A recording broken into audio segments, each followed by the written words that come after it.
ఈరోజు మనం డిస్కస్ చేయబోయే టాపిక్ శుక్రుడి గురించి. ఓకే, మనం దాదాపు 9 గ్రహాల గురించి డీటెయిల్డ్గా తెలుసుకునే ప్రయత్నం చేస్తున్నాం.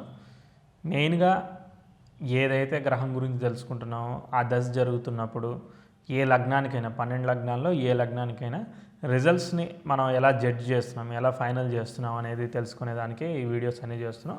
ఇంకా నాకు తెలిసిన శుక్రుడి గురించి ఏ గ్రహం గురించి అయితే ఆ గ్రహం గురించి కొన్ని పాయింట్స్ చెప్తున్నాను. ఓకే, ఎక్కువ పాయింట్లు చెప్పినా మనం ఏమీ గుర్తుపెట్టుకోలేము. అవసరాన్ని బట్టి సందర్భాన్ని బట్టి గుర్తుపెట్టుకుంటే చాలు. మిగిలినవన్నీ పోను ఆటోమేటిక్గా అవే వస్తూ ఉంటాయి ప్రాక్టీస్లో.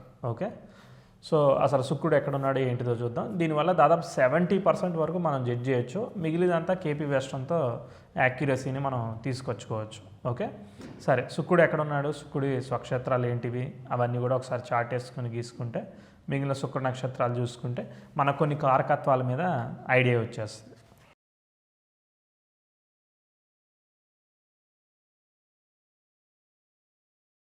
శుక్రుడు చూస్తే వృషభం తర్వాత తుల, ఈ రెండు కూడా న్యాచురల్ జోడియాక్ సైన్లో 2, 7 స్థానాలు. మనకి మారక స్థానము బాధక స్థానం ఆపరేట్ అయితే మనకి మరణం వస్తుంది అనేది ఒక చిన్న రూల్ అనమాట. ఇక్కడ చూస్తే 2, 7 స్థానాల్లో ఆయన స్వక్షేత్రం ఉంది. తర్వాత నెక్స్ట్ మీనంలో ఆయన ఉచ్చు పొందుతాడు, అది కూడా 12th హౌస్. అది కూడా మరణం తర్వాత లైఫ్ గురించి, స్పిరిచువాలిటీకి వాటి గురించి చెప్తుందన్నమాట. అంటే ఒక వ్యక్తి మరణిస్తున్నాడు అంటే కంపల్సరీ అక్కడ వీనస్ యొక్క ఇంపార్టెంట్ రోల్ ఉంటుంది. ఓకే, వీనస్ మెయిన్ డ్యూటీ ఏంటంటే మ్యారేజ్కి సంబంధించి మెయిన్ రూల్ చేస్తూ ఉంటాడు. శుక్రుడిని కళత్రకారకుడు అని చెప్తారనమాట. ఓకే, కళత్రం అంటే వివాహము, తర్వాత వైవాహిక జీవితంలో వచ్చే సంతోషము, ఇవన్నీ కూడా దీనికి చెప్తారు. ఓకే, అయితే శుక్రుడిని మనం ఎస్పెషల్లీ బుధుడిని, ఇవన్నీ కూడా చిన్న చిన్న గ్రహాలు. ఓకే, చంద్రుడిని కావచ్చు, ఇవన్నీ మనం పెద్దగా తీసుకునేదానికి లేదు. ఓకే, ఫ్లేవర్డ్ ప్లానెట్స్ అంటారు. అంటే వాటి యొక్క ఎనర్జీని వేరే గ్రహాలు తీసుకునే రిజల్ట్ ఇవ్వాలి తప్ప అవి స్వతంత్రంగా అంత కెపాసిటీని ఇవ్వవు. కానీ బుధుడి మీద కొంతవరకు బెటర్, ఎందుకంటే బుధుడు ఇండివిజువల్గా ఉంటే కష్టం, కానీ శుక్రుడు ఇండివిజువల్గా ఉన్న రిజల్ట్ ఇస్తూ ఉంటాడు. సో మామూలుగా ఏ స్థానాల్లో ఉంటే బాగుంటుంది ఎలా అనేది చూద్దాము. దానికన్నా ముందు ఇంకా కొన్ని పాయింట్లు శుక్రుడికి వేరే గ్రహాలకి ఉన్న డిఫరెన్స్ 2-3 పాయింట్లు చెప్తాను. శుక్రుడు అంటే ఎవరు? మన దైత్య గురువు అయిన శుక్రాచార్యుడు. గురువు అంటేనేమో దేవగురువు అయిన బృహస్పతి.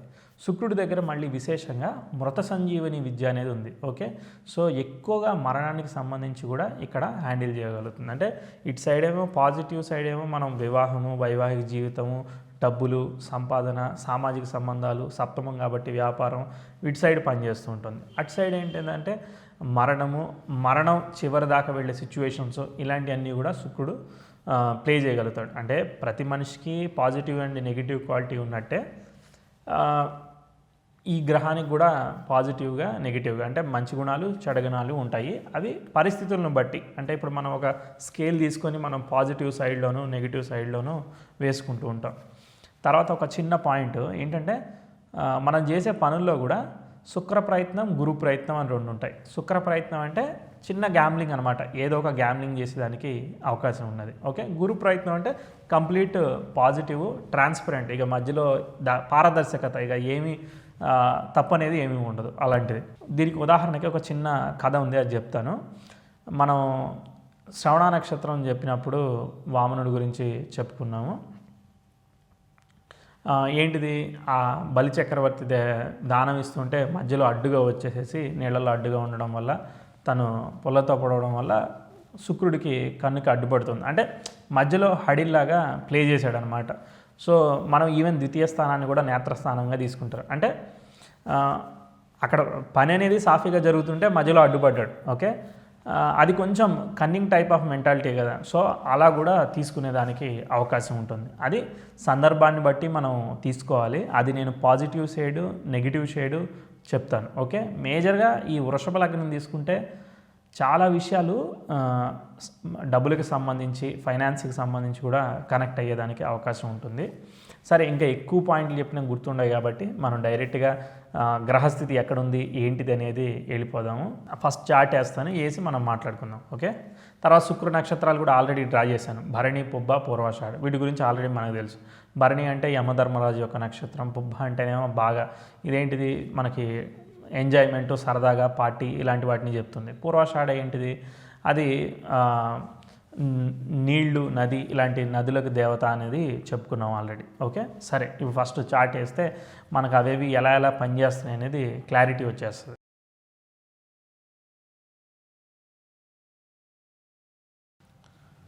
నాకు తెలిసిన 2-3 థంబ్ రూల్స్ ఉన్నాయి శుక్రుడికి సంబంధించి, అవి చెప్తాను. శుక్రుడు సప్తమంలో ఉంటే బ్రహ్మాండంగా పనిచేస్తూ ఉంటాడు, భూలోక స్వర్గాన్ని అనుభవించే అవకాశం ఉంటుంది. శుక్రుడు కళత్రకారకుడు కదా, సప్తమానికి అది కారకత్వాన్ని కూడా వహిస్తాడు. సో ఎప్పుడైతే సప్తమంలో ఉంటాడో వైవాహిక జీవితం అంటే వివాహం ఆలస్యం అవ్వడం అదంతా కూడా లేట్ అవుతుందని చెప్తారు. అదేమీ పూర్తి స్థాయిలో కాదు, అది సందర్భ సహితంగా మనం అబ్జర్వ్ చేయాలి తప్ప వేరే దానిగా పర్ఫెక్ట్గా అలానే తీసుకునేదానికి లేదు అనమాట. ఎందుకంటే నేను శుక్రుడు సప్తమంలో ఉన్న జాతకాలు నెంబర్ ఆఫ్ చార్ట్స్ చూశాను, పెళ్ళిళ్ళు అయ్యాయి, బాగానే ఉన్నాయి. ఓకే, సో అదేమీ డైరెక్ట్గా మనం ఆపాదించేదానికి లేదనమాట. సో అక్కడ ఉన్న నక్షత్రాధిపతులు, తర్వాత కొన్ని లగ్నాలకి మేబీ వాళ్ళు అనుకున్నప్పుడు వర్క్ అయి ఉండొచ్చు వాళ్ళ రూల్స్. అంటే నేను అనలైజ్ చేసిన దాన్ని బట్టి నాకు పూర్తి స్థాయిలో పనిచేయలేదు కాబట్టి నేను కారక భావనాశాన్ని సీరియస్గా తీసుకోను. ఓకే, అది ఆల్రెడీ చెప్తూ వచ్చాను, ఇప్పుడు కూడా చెప్తున్నాను. ఓకే, కొంతవరకే పనిచేస్తుంది. కాకపోతే ఒకటి మాత్రం బాగా ఉంటుంది, సప్తమంలో శుక్రుడు ఉంటే బాగా అందమైన అమ్మాయి రావాలనే కోరిక, బాగా అందమైన అమ్మాయిని పెళ్లి చేసుకోవాలనే కోరిక, ఇలాంటిది బాగా ఇస్తుంది. ఈ శుక్రుడిది పరిస్థితి ఎలా ఉంటుందనంటే, కుజుడు అంటే ఏంటిది, నాకు ఒక భూమి కావాలి, భూమి అనేది నీకు సొంతం మట్టిని ఇలా పట్టుకొని ఫీల్ అవ్వచ్చు, ఇదంతా ఒరిజినల్. కానీ మ్యారేజ్ కావచ్చు, మ్యారిటల్ లైఫ్ కావచ్చు, ఇదంతా ఒక ఫ్యాంటసీ అన్నమాట. ఓకే, నీకు ఫీలింగ్ వస్తుంది తప్ప నీకు ఏమొచ్చిందో తెలియదు. ఓకే, ఇదంతా కూడా శుక్రుడికి సంబంధించింది. నీకు ఫర్ ఎగ్జాంపుల్ ఒక డైమండ్ కొనుక్కున్నావు, నీకు డైమండ్ ఉంది అన్న ఫీలింగే తప్ప నువ్వు దాన్ని యూటిలైజ్ చేసుకోలేవు. జస్ట్ చేతిలో పెట్టుకుంటావు, లేదంటే మెడలో వేసుకుంటావు, అంతకుమించి ఏం చేయలేవుగా. ఒక ల్యాండ్ ఉంటే నువ్వు వెళ్ళి కన్స్ట్రక్ట్ చేసుకోవచ్చు, నువ్వు ఉండొచ్చు, యూటిలైజ్ చేసుకోవచ్చు, వాడుకోగలుగుతావు. కానీ శుక్రుడిని ఏది కూడా నువ్వు వాడుకోలేవు కంప్లీట్గా. జస్ట్ విజువల్ ఫన్ అంటే విజువల్ ట్రీట్ అంటారు కదా, కళ్ళతో చూసి ఆనందపడాలి తప్ప నువ్వు ఏది చేయలేవు. ఇప్పుడు ఒక సినిమా కావచ్చు, సినిమా అంటే కూడా శుక్రుడు కారకత్వం వహిస్తాడు. ఎందుకంటే వర్చువల్ ఎన్విరాన్మెంట్ అంటే కళ్ళతో చూడగలుగుతావు, చేతితో తాకలేవు. ఇదంతా కూడా శుక్రుడికి సంబంధించింది.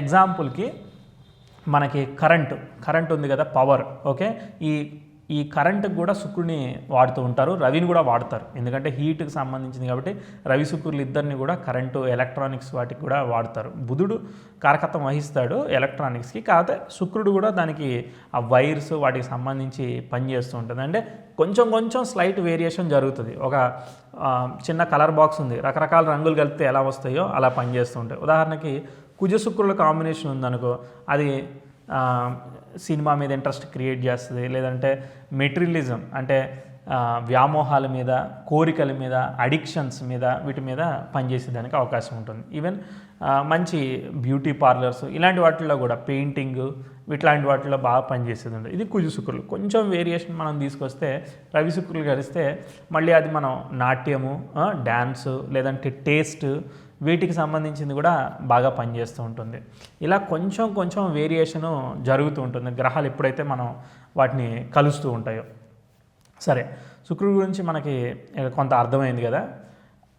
కంప్లీట్ ఫ్యాంటసీ మనం అది గుర్తుపెట్టుకోవాలి. అంటే ఏది కూడా డైరెక్ట్గా జరగదు, కళ్ళతో చూసి ఎంజాయ్ చేయాల్సింది. అలాంటి కారకత్వాలన్నిటికీ కూడా శుక్రుడు వహిస్తూ ఉంటాడు. మీరు ఆలోచించండి, అది కరెక్ట్ అవ్వచ్చు, రాంగ్ అవ్వచ్చు, మీకు ప్రాక్టికల్ ఎక్స్పీరియన్స్లో మీకు అది అర్థమవుతూ ఉంటుంది.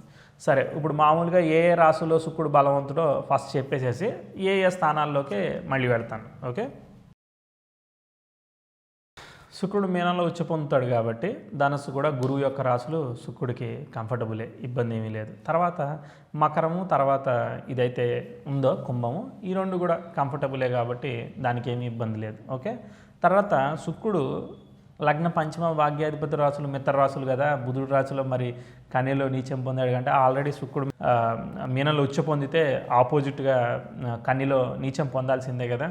సో మీనంలో వచ్చి పొందాడు కాబట్టి ఆపోజిట్గా ఇక్కడ మనకి నీచం పొందుతున్నాడు. ఓకే, అది సెవెంత్ హౌస్ కారకత్వం వహిస్తే దానికి వ్యయభావం అవుతుంది. ఎందుకు? సప్తమం కళత్రస్థానం, దానికి వ్యయభావం, దానికి పాజిటివ్గా రెస్పాండ్ అవ్వడం. తర్వాత నెక్స్ట్ 12 శయ్యాసుఖ స్థానము, బెడ్ కంఫర్ట్స్, వీటికి సంబంధించింది, ఇలా పాజిటివ్గా రెస్పాండ్ అవుతాడు. తర్వాత పూజా పునస్కారం, ఎందుకంటే గురువుతో ఈక్వల్ ప్లానెట్ శుక్రుడు అనమాట.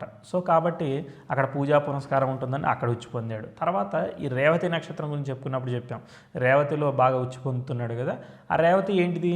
మామూలుగా ఈ యొక్క మనుషుల్ని చనిపోయిన తర్వాత యమలోకానికి తీసుకుపోయే నక్షత్రానికి సంబంధించింది. సో అట్లాంటి నక్షత్రంలో ఉన్నాడు. ద్వితీయము, సప్తమము, 12, ఓకే, ఇవన్నీ కూడా మనిషి చనిపోయిన తర్వాత వెళ్ళేదంతా దానికి సంబంధించి ఇక్కడ కారకత్వం వహిస్తున్నాడు కాబట్టి అక్కడే మనకు ఉచ్చు పొందాడు. సో కన్య అనేది ఏంటిది? అది వ్యాపారము, వీటికి సంబంధించింది కాబట్టి అక్కడేమి, ఎందుకంటే 6వ స్థానం ఎంజాయ్మెంట్ స్థానం కాదు, పోరాట స్థానం. ఓకే, 12వ స్థానం, 5వ స్థానం, ఇలాంటివి బాగా ఎంజాయ్మెంటు, సరదాకి సంబంధించిన స్థానాలు కాబట్టి సో అక్కడ కంప్లీట్ ఆపోజిట్లు ఉన్నాడు. ఇవి నాకు తెలిసిన రీజన్స్. ఇక మీకు తెలిసిన దాన్ని బట్టి మీరు ఇంకా తెలుసుకోవచ్చు. ఓకే, సరే. ఇప్పుడు శుక్రుడికి దాదాపు 6 రాసులు, మకరము, కుంభము, ధనస్సు, మీనం, తర్వాత స్వక్షేత్రాలు వృషభం, తులలో ఉచ్చి పొందాడు. తులలో వృషభం అవి స్వక్షేత్రాలు. ఓకే, సో దీని మీద మనకు ఒక 6 రాసులు బాగున్నాయి అనేది ఒక క్లారిటీ వచ్చేసింది. ఇప్పుడు ఏ స్థానాలు లగ్నాత్ ఏ స్థానాల్లో బాగుంటుందో తెలుసుకుంటే ఏ నక్షత్రాల్లో మళ్ళీ ఎలా పనిచేస్తున్నాడు, శుక్రుడికి ఏ నక్షత్రాలు కంఫర్టబుల్గా ఉన్నాయి అనేది మనం అర్థం చేసుకోవచ్చు. తంబ్రిల్స్ మళ్ళీ చెప్తున్నాను. ఒకటి, సప్తమ శుక్రుడు ఉంటే భూలోక స్వర్గాన్ని చూసేదానికి అవకాశం ఉంటుంది. రెండోది, 12వ ఇంట్లో శుక్రుడు ఉన్నా కూడా భూలోక స్వర్గాన్ని చూసేదానికి అవకాశం ఉంటుంది. భూలోక స్వర్గం అని అంటే అమ్మాయిలనే కాదు, కంఫర్టబుల్ లైఫ్ ఉంటుంది, లైఫ్ బాగుంటుంది అనేది మనకి అర్థమవుతుంది. అన్ని రకాలు, ఇప్పుడు నేను వెళ్ళి ఏదైనా తినాలనుకుంటున్నాను, మంచిగా వెళ్ళి తినేదానికి అవకాశం ఉంటుంది, ఆ టేస్ట్ని ఎంజాయ్ చేసేదానికి అవకాశం. లేదంటే మంచి హోటల్లో ఉండాలనుకుంటున్నాను, నా కోరిక అక్కడ ఉంటే నాకు బాగుంటుంది, అలాంటి స్థితిలో ఉండాలనుకుంటున్నాను, అది కూడా చేసేదానికి అవకాశం ఉంటుంది. మంచి అమ్మాయిని పెళ్లి చేసుకోవాలనుకుంటున్నాను, అలా కూడా చేసుకునేదానికి అవకాశం ఏర్పడుతుంటుంది. ఇదంతా కూడా 7, 12 స్థానాలు శుక్రుడికి. 12వ స్థానంలో శుక్రుడు ఉంటే డబ్బులు అయిపోతాయి అని చెప్పి అనుకుంటాం. శుక్రుడు 12లో ఉంటే ఖర్చు కదా, కానీ ఇక్కడ మనం డబ్బులు పెడితేనే కదా ఏదైనా మనకు వచ్చేది. సో డబ్బులు ఇస్తాము, అలానే మనం దానికి సంబంధించిన ఎంతైతే కంఫర్ట్ కావాలో దాన్ని కూడా పొందగలుగుతూ ఉంటాం. ఇది మనం శుక్రుడు బాగా నీట్నెస్కి వాటన్నిటికీ కూడా బాగా కారకత్వాన్ని వహిస్తూ ఉంటాడు అనమాట. అందానికి వీటన్నిటికీ కూడా కారకుడు ఉంటాడు. ఇప్పుడు చాలామంది మేజర్ క్వశ్చన్ ఏంటంటే, సార్ మీరు సప్తమ శుక్రుడు తర్వాత 12లో శుక్రుడు ఉన్నాడు, మరి నేను భూలోకంలో ఉన్నా కూడా భూలోక స్వర్గాన్ని ఎంజాయ్ చేయలేకపోతున్నాను, నేను కోరుకున్నవన్నీ కూడా అవ్వట్లేదు అని అంటే, మీకు లగ్న పంచమ భాగ్యాధిపతులు బలంగా ఉండాలి, చార్ట్ చాలా బలంగా ఉండాలి, తర్వాత నీకు ఏ దశ జరుగుతుందో చూడాలి, శుక్రుడు ఏదన్నా అఫ్లిక్షన్కి గురయ్యాడా అంటే ఏదన్నా పాపగ్రహాలతో కలిశాడా, లేదంటే శుక్రుడు రవితో సంచరిస్తాడు కాబట్టి హస్తంగత దోషం ఏర్పడిందా, లేకపోతే శుక్రుడు వక్రించాడా, ఇలా అనేక పారామీటర్లతో మిగిలిన రిజల్ట్ని ఎప్పుడు కూడా మనకి రూల్స్ కండిషన్స్ ఎక్కడా మనల్ని వదిలిపెట్టవు. ఈ గ్రహాలన్నీ కూడా ఏంది, జస్ట్ ఒక ఇండికేటర్స్ అంతే.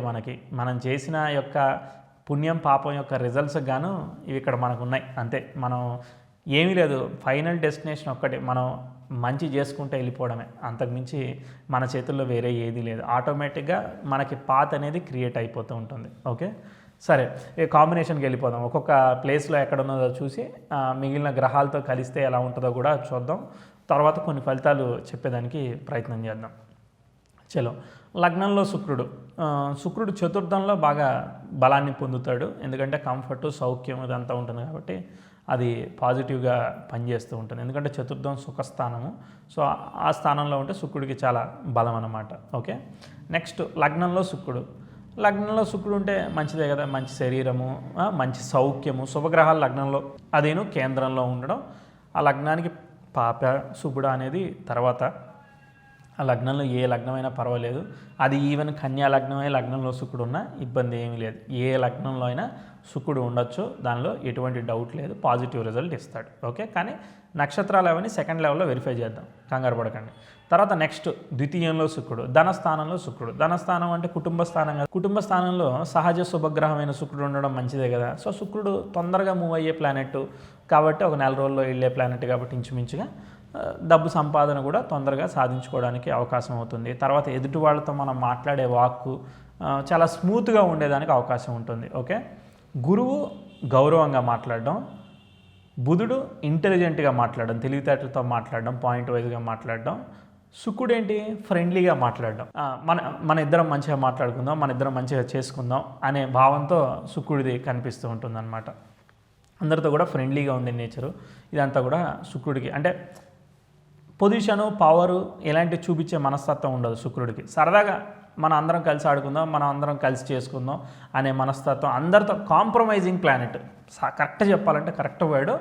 ఈవెన్ ఎదుటివాడు ప్రెజర్ ఇచ్చిన ఓకే దాన్ని తట్టుకుని ఆ సిచ్యువేషన్కి అడ్జస్ట్ అయిపోయే మనస్తత్వం శుక్రుడిది. ఓకే, ఇది మనకి బాగా అర్థం కావాల్సిన విషయం. ఓకే, నెక్స్ట్ ద్వితీయం మంచిదే. తృతీయం నేను చెప్పాను కదా ఉపచయ స్థానం.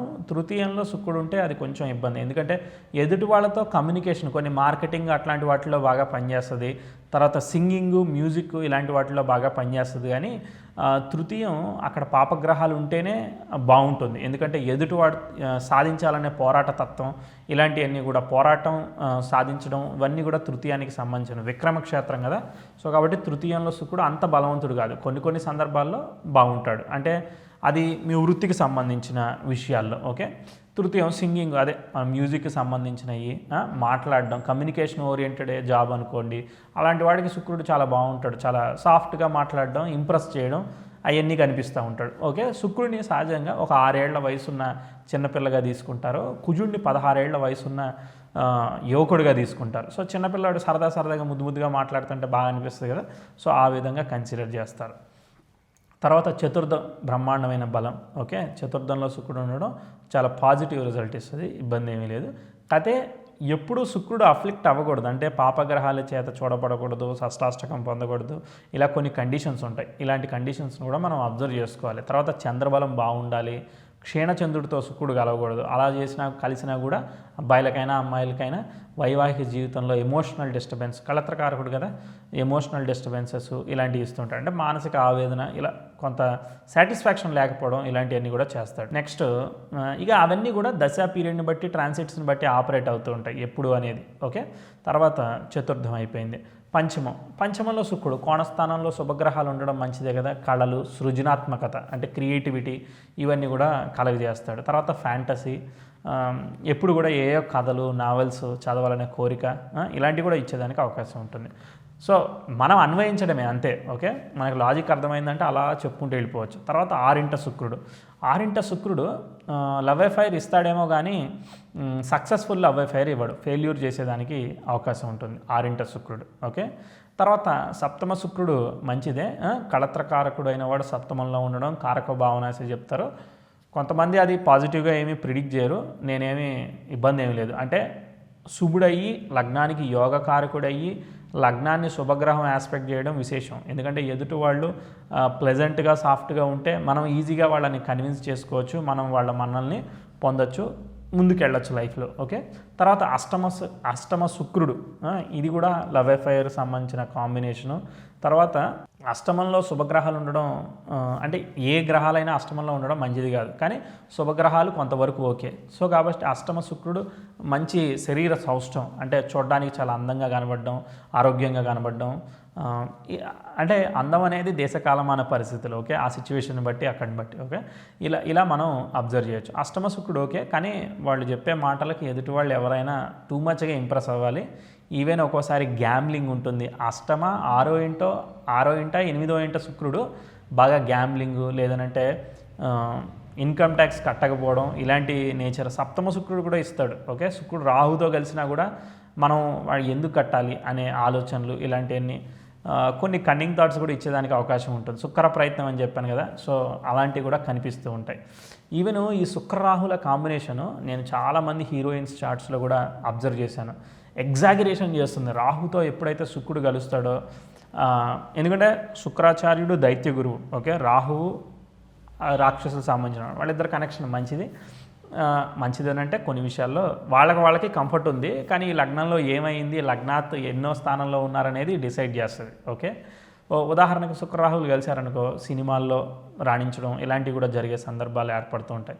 కానీ ఎప్పుడైతే కళత్రకారకుడు అఫ్లిక్ట్ అవుతాడో ఒకటికి మించి ఎక్కువ లవ్ అఫైర్స్ కూడా అయ్యేదానికి అవకాశం. కానీ ఆ యొక్క ధర్మం బలంగా ఉందా లేదో చూడడానికి గురువు యొక్క గ్రహస్థితి ఇవన్నీ కూడా మనం అబ్జర్వ్ చేయాలి. తర్వాత కళత్రకారకుడు ఎప్పుడైతే అఫ్లిక్ట్ అయినా, అంటే ఈ రాహుతో కలిసినా లేదనంటే హస్తంగతుడై రవితో కలిసినా, వివాహం ఆలస్యం అవ్వడం, వివాహం తొందరగా జరగకపోవడం, ఏంటిది తొందరగా అమ్మాయి నచ్చకపోవడం, మనం ఊహల్లో ఉంటాము, ఇక్కడేమో రియాలిటీలో అవి మ్యాచ్ అవ్వవు, ఆటోమేటిక్గా అది బాగా లేట్ చేసేదానికి కారణం అవుతూ ఉంటుంది. ఇదంతా కూడా మనం శుక్రరాహుల కాంబినేషన్ చూసుకోవచ్చు. 8 అయిపోయింది, తర్వాత 9వ ఇంట్లో శుక్రుడు ఓకే, ఇబ్బంది ఏం లేదు, పాజిటివ్గానే ఉంటుంది. తర్వాత 10 దశమంలో శుక్రుడు మంచిదే. ఓకే, కొన్ని సందర్భాల్లో మాత్రం నేను విన్నదాన్ని బట్టి ఏకాదశ శుక్రుడు పనిచేయడు, యుతి చేత అంటే ఇంకో గ్రహాలతో కలవడం చేతే కొంతవరకు బెటర్ రిజల్ట్ ఇస్తాడనేది నేను విన్నాను. ఓకే, అది ఎందుకనేది రీజన్ నేను కూడా ఐడెంటిఫై చేయలేదు, అది పూర్తి స్థాయిలో నేను కూడా టెస్ట్ చేయలేదు, చూడాలి. ఓకే, మేబీ సాటిస్ఫాక్షన్ రావట్లేదనో ఏదైనా కారణం అయ్యి ఉండొచ్చు, నేను కూడా ఇంకా వెరిఫై చేస్తాను. ఓకే, తర్వాత 12వ స్థానంలో శుక్రుడు మంచిదిగానే చెప్తాను, ఎందుకంటే న్యాచురల్ జోడియాక్ సైన్లో 12లో ఉచ్చు పొందడం, శుక్రుడు 12 శుభగ్రహం లగ్నానికి అటు ఇటు అంటే 2, 12 స్థానాల్లో శుభగ్రహాలు ఉండడం అది మంచిదే ఇస్తుంది. అయితే ఆ 12 దుస్థానమైన నీచమైన ఆ సందర్భాన్ని బట్టి చూడాలి. ఉదాహరణకి తులా లగ్నానికి నీచంలో పడిపోయాడు అనుకో, అప్పుడు ఆ నక్షత్రాధిపతి ఎలా ఉన్నాడు అనేది చూడాలి. ఓకే, ఇవి కొన్ని శుక్రుడికి సంబంధించిన కాంబినేషన్స్. నక్షత్రం గురించి ఆల్రెడీ చెప్తూ వస్తున్నా కాబట్టి టూ మచ్ ఎక్స్పాండ్ చేయకుండా చాలా సింపుల్గా చెప్తాను. ఒక పాయింట్ ఉంది, అందుకే నేను సింహలగ్నం తీసుకున్నాను. ఇది చాలా విచిత్రమైన పాయింట్, వినండి సరిగ్గా. సింహలగ్నానికి శుక్రుడు ఏంటిది? తృతీయ దశమాధిపతి. ఓకే, తన వర్క్లో కమ్యూనికేషన్ అనేది ఉండేదానికి అవకాశం ఉందని చెప్తున్నాడు. ఆ శుక్రుడు తృతీయంలో ఉన్నాడా, దశమంలో ఉన్నాడా, దశమాన్ని ఆక్యుపై చేసిన గ్రహాలను బట్టి చూడాలి. మనకి శుక్ర నక్షత్రాలు లగ్నంలో పుబ్బ, తర్వాత పంచమంలో సింహలగ్నానికి పూర్వాషాఢ, తర్వాత భాగ్యస్థానంలో భరణి నక్షత్రాలని. ఎప్పుడైతే ఈ శుక్రుడు వెళ్ళి ఆ భరణి నక్షత్రంలో ఉంటాడో, ఆ దశమంలో ఏ గ్రహం ఉండదో, అలాంటి సందర్భాల్లో పితృస్థానంలో శుక్రుడు స్వనక్షత్ర స్థితిలో ఉన్నాడు. చెప్పాను శుక్రుడు 9లో ఉంటే బానే అని చెప్పాను, కానీ ఇక్కడ ఇలా ఉంటే మాత్రం ఈ జాతకంలో ఒక్కోసారి ఫాదర్ దగ్గర ఉంటే, అంటే తండ్రి యొక్క దగ్గరగా ఉంటే, ఎందుకంటే 9వ స్థానం మనం పితృ స్థానం తీసుకుంటాం కదా, తండ్రికి దగ్గరగా ఉండడము లేదంటే తండ్రితో ఉండడం ఉంటే అంత అనుకున్నంత స్థాయిలో అది రిజల్ట్ ఇవ్వదు. ఎందుకంటే సింహలగ్నానికి శుక్రుడు పాపి, అలాంటి వాడు 9వ స్థానంలో స్వనక్షత్ర స్థితిలో. సింహలగ్నానికి ఇది చర స్థిర దిస్వభావం అనే లగ్నాలు 3 రకాలుగా ఏర్పడతాయి. మేషం చర, వృషభం స్థిర, తర్వాత మిథునం దిస్వభావం, మళ్ళీ కర్కాటకం చర, తర్వాత సింహం. ఈ స్థిర లగ్నానికి 9వ స్థానం బాధక స్థానం అవుతుంది. ఎప్పుడైతే ఈ బాధక స్థానంలో ఈ శుక్రుడు ఈ విధంగా ఉన్నాడో ఒక్కోసారి పితృభావాన్ని కూడా అఫ్లిక్ట్ చేసేదానికి అవకాశం ఉంటుంది. ఒక్కోసారి ఫాదర్ తన లైఫ్లో గ్రోత్ అనుకున్నంత స్థాయిగా చూడకపోవడం, లేదంటే పిల్లలు అరే నా గ్రోత్ మా నాన్నగారు చూడలేదే అని చెప్పి కూడా బాధపడడం, ఇలాంటి సందర్భాలు కూడా దీనిలో ఏర్పడేదానికి అవకాశం ఉంటుంది. ఎందుకంటే ఈ లగ్నం కంప్లీట్ పాపి అయిన వాడు మళ్ళీ 9వ ఇంట్లో బాధక స్థానంలో ఉండి అక్కడ ఏ గ్రహాలు లేకపోవడం, దశమంలో గ్రహాలు లేకపోవడం, స్వనక్షత్ర స్థితి పొందడం, ఇది ఇబ్బందిని ఏర్పడుతుంది. స్వనక్షత్ర స్థితి లగ్నానికి పాపులైన వాళ్ళు ఏర్పడితే ఎక్స్ట్రీమ్ రిజల్ట్ ఇస్తుంది, కానీ దానికి సంబంధించిన భావం అది ఎక్కడైతే ఉండి స్వనక్షత్రాన్ని పొందుతుందో అది సరైన రిజల్ట్ ఫస్ట్ ఇవ్వక తర్వాత రిజల్ట్ ఇస్తుంది. ఉదాహరణకి వృశ్చిక లగ్నానికి కూడా 9లో పుష్యమి నక్షత్రంలో మనకి శని ఉన్నా కూడా తండ్రితో మాట్లాడే సఖ్యత సరిగా లేకపోవడం, ఇలాంటివి కూడా నేను ఎగ్జాంపుల్ చార్ట్స్ కూడా అబ్జర్వ్ చేశాను ప్రాక్టికల్గా, అందుకే ఈ పాయింట్ని బలంగా చెప్తున్నాను. ఓకే, ఇలా వాళ్ళు ఏ స్థానంలో ఉన్నారు, ఏ నక్షత్రంలో ఉన్నారు, స్వనక్షత్ర స్థితి పాజిటివ్గాను నెగిటివ్గాను పనిచేస్తుంది. అది ఎటు పాజిటివ్గా పనిచేసింది, ఎటు నెగిటివ్గా పనిచేసింది అనేది మనం సీరియస్గా అబ్జర్వ్ చేయాలి. ఓకే, భావము యోగం అని 2 ఉంటాయి కాబట్టి ద్వితీయంలో రాహు ఉన్నప్పుడు డబ్బులు ఇస్తాడు, ఫ్యామిలీ సాటిస్ఫాక్షన్ ఇవ్వడు, అలా ఒకదానిలో ఇస్తాడు ఒకదానిలో ఇవ్వడు. దానికి మనం చేసేది ఏంది? సో పరిస్థితిని బట్టి మనం అర్థం చేసుకుని మనం ముందుకెళ్ళడం నేర్చుకోవాలి. ఓకే, రైట్, ఇది అర్థమైంది కదా. ఇప్పుడు నక్షత్రాల గురించి కొన్ని పాయింట్స్ చెప్తాను. ఓకే, ఇప్పుడు సింహలగ్నమే తీసుకున్నాం కాబట్టి సింహలగ్నానికి శుక్రుడు ఎక్కడ ఉంటే ఏంటి? ఓకే, సింహలగ్నానికి శుక్రుడు సప్తమంలో ఉంటే దాన్ని లక్ష్మీ యోగంగా చెప్తుంటారు. ఓకే, దశమాధిపతి అయిన వాడు దశమంలో ఉన్నాడు. ఓకే, ఎప్పుడైతే ఆ విధంగా ఉంటాడో బ్రహ్మాండమైన యోగాన్ని పఠిస్తాడనమాట. ఏంటంటే మా డాడీ ఎప్పుడు చెప్తుండేవాడు, ఒక్క జాతకంలో ఒక్క ప్లానెట్ ఉంటుంది. ఆ ఒక్క ప్లానెట్ కనుక కరెక్ట్ ఉంటే లైఫ్ లాంగ్ ఇక వెనక్కి తిరిగి చూసుకోవాల్సిన అవసరం లేదు. ఆ ఒక్క ప్లానెట్ ఏంటిది అనేది మనం గుర్తించి సరిగా ప్రిడిక్ట్ చేయగలిగితే బ్రహ్మాండమైన గైడెన్స్ మనకి ఇచ్చినట్టే. సో అది ఎలా ఏర్పడింది, యోగం ఎలా ఏర్పడింది చూస్తే జాతకం ఏమో చాలా సింపుల్గా ఉంటుంది, బయట చూస్తేనేమో బ్రహ్మాండమైన పొజిషన్లో వాళ్ళు కనబడుతూ ఉంటారు. సో ఇలాంటివన్నీ కూడా మనం ఫింగర్ టిప్ ప్రిడిక్షన్స్ కూడా మనం ప్రాక్టీస్ చేయొచ్చు. ఓకే, సో సింహలగ్నానికి సప్తమంలో శుక్రుడు శతభిషంలో కనుక ఉన్నట్లయితే సూపర్. ఓకే, ఎక్స్ట్రాడినరీ రిజల్ట్స్ ఇచ్చేదానికి అవకాశం ఏర్పడుతుంది. ఇంకా మిగిలిన గ్రహాలన్నీ కూడా రవి నీచంలో ఉండొచ్చు, లేదంటే వేరే వేరే వేరే వేరే కూడా జరిగి ఉండొచ్చు, అయినా కూడా చాలా మంచి పొజిషన్లో వాళ్ళు ఉండేదానికి కూడా అవకాశం ఏర్పడుతూ ఉంటుంది. ఇలా మనం రవి నీచంలో ఉండడం కుదరదు, ఎందుకంటే అక్కడ 6లో ఉంటే 8లో ఉంటాడు, లేదనంటే 6లో ఉంటాడు, ఎందుకంటే ఆల్రెడీ శుక్రుడు సప్తమంలో ఉన్నాడు కాబట్టి. రైట్, ఇలా మనం అబ్జర్వ్ చేయొచ్చు. తర్వాత నక్షత్రాల గురించి చూసుకుంటున్నాం కదా. సో ఈ లగ్నానికి శుక్రుడు పాపి కాబట్టి సో ఏ విధమైన నక్షత్రాన్ని ఆక్యుపై చేశాడు, లగ్న పంచమ భాగ్యాధిపతి నక్షత్రంలో ఉన్నాడా లేదా, నెక్స్ట్ శుక్రుడికి మనం అనుకున్న ప్లేస్మెంట్స్, ఉదాహరణకి 4 బాగుంది మంచిది, ఓకే 7 ఓకే, ఇలా ఎలా ఉంది అనే దాన్ని చూడాలి, చూసి మనం దాన్ని జడ్జ్ చేయాలి. ఉదాహరణకి సింపుల్ రూల్ చెప్తాను. ఓకే, ఇదే లగ్నానికి శుక్రుడు చతుర్థంలో ఉన్నాడు అనుకుందాం. ఉదాహరణకి ఈ సింహ లగ్నానికి చతుర్థంలో మనకి ఏమేమి నక్షత్రాలు ఉన్నాయి, విశాఖ, అనురాధ, జ్యేష్ఠ నక్షత్రాలు ఉన్నాయి. విశాఖ గురువు నక్షత్రం, తర్వాత అనురాధ వచ్చేసేసి మనకి శని యొక్క నక్షత్రం, తర్వాత జ్యేష్ఠ వచ్చేసేసి బుధ నక్షత్రం. ఈ లగ్నానికి పాజిటివ్ కొంతవరకు ఏంటిది, విశాఖ నక్షత్రం. విశాఖ నక్షత్రంలో శుక్రుడు ఉన్నాడు కరెక్టే, కానీ అది పంచమ అష్టమాధిపతి నక్షత్రం. ఓకే, ఇక్కడ అష్టమాధిపతి నక్షత్రం కావడం చేత 50% కొంచెం దోషం ఏర్పడుతుంది. తర్వాత దానికి తోడు విశాఖ నక్షత్రం ఏంది, ఇంద్రాగ్నికి సంబంధించిన నక్షత్రం, ఇంద్రుడు బాగా అడిక్షన్ కారకుడు అని చెప్పుకున్నాం.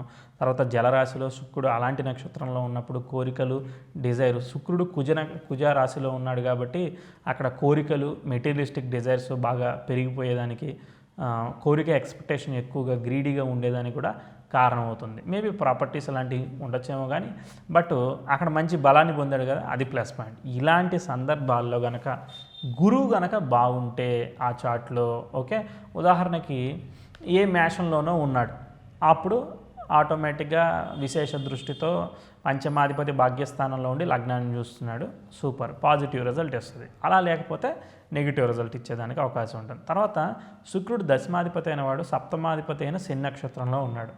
అలా ఉంటే ఈ లగ్నానికి పాపి నక్షత్రంలో ఉన్నాడు, అక్కడ పాపులకి అక్కడ కనెక్షన్ ఏర్పడింది కాబట్టి బలం తగ్గుతుంది. ఓకే, అప్పుడు మాతృ సౌఖ్యం కొంత తక్కువగా ఉండేదానికి అవకాశం ఉంది. ఇలాంటి సందర్భంలో శని ఎలా ఉన్నాడు, పాపగ్రహమైన శని ఎలా ఉన్నాడు, శని శుక్రుడిని ఏదైనా చూస్తున్నాడా, లేదంటే కుజుడు శుక్రుడితో కలిసి ఉన్నాడో, ఇలా మనం డిసైడ్ చేసి వాళ్ళ బలం చేత ఈ శుక్రుడి యొక్క బలాన్ని మనం నిర్ణయించాల్సింది ఉంటుంది. తర్వాత శుక్రుడితో ఇంకా వేరే ఏదైనా గ్రహాలు, చతుర్థం కదా, సో ఏదైనా గ్రహాలు అఫ్లిక్ట్ అయితే, కుజ రాహులు అఫ్లిక్ట్ అయితే ల్యాండ్ లిటిగేషన్స్ లేదంటే ఎఫ్ఐఆర్స్ ఇలా ఇచ్చేదానికి కారణం అవుతూ ఉంటుంది. సో అలా లేనట్లయితే బాగానే ఉంటుంది. కానీ అనురాధ నక్షత్రం అంత శుక్రుడికి కంఫర్టబుల్ ఏమీ కాదు, ఆయన కంఫర్టబులే కానీ ఈ లగ్నానికి కంఫర్టబుల్ కాదు. ఓకే, తర్వాత జ్యేష్ఠ నక్షత్రం. ఓకే, జ్యేష్ఠ నక్షత్రం బుధ నక్షత్రం కాబట్టి ఈ రవి బుధులు కలిసి ఉంటే అక్కడ ఏదైనా మంచి యోగం ఫామ్ అయితే అప్పుడు ఇది పాజిటివ్గా పనిచేస్తుంది. ఉదాహరణకి రవి బుధులు ఇద్దరు కూడా ద్వితీయంలో ఉన్నారు, ఏ కుజ నక్షత్రంలోనో ఉన్నారనుకుందాం. కుజుడు దశమంలో బ్రహ్మాండంగా దిగ్బలాన్ని పొందాడు వృషభంలో అని అనుకుందాం. అప్పుడు చతుర్థ దశమాధిపతుల పరివర్తన యోగం ఏర్పడుతుంది.